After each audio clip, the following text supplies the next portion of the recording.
মা, দিগন্তে তাকিয়ে দেখো, রক্তিম মেঘে সর্বনাশের আভাস।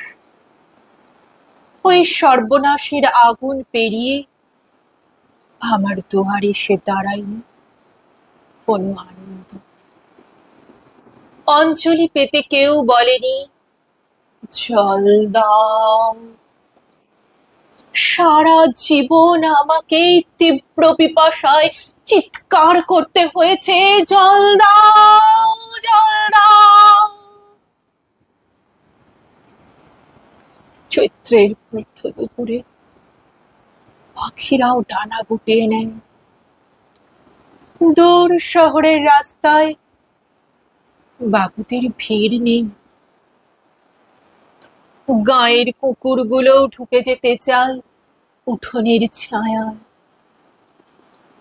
আমাকে এখন যেতে হবে দূর নদীর চড়া, বালি খুঁড়ে তুলে আনতে হবে ফোঁটা ফোঁটা জল।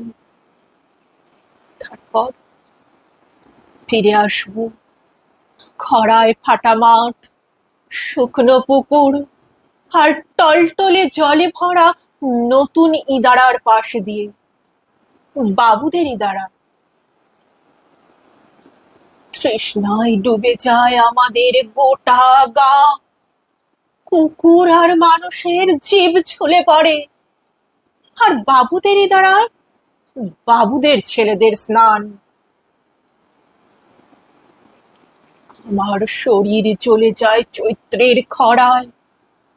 মা, আমি এক চণ্ডালিকা।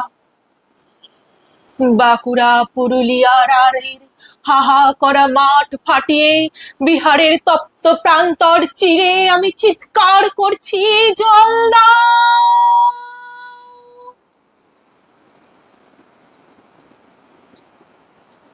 আর আমার সারা শরীরের রক্ত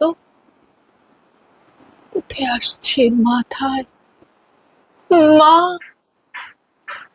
এক ফোঁটা জলের দাম আমাদের গোটা জীবন।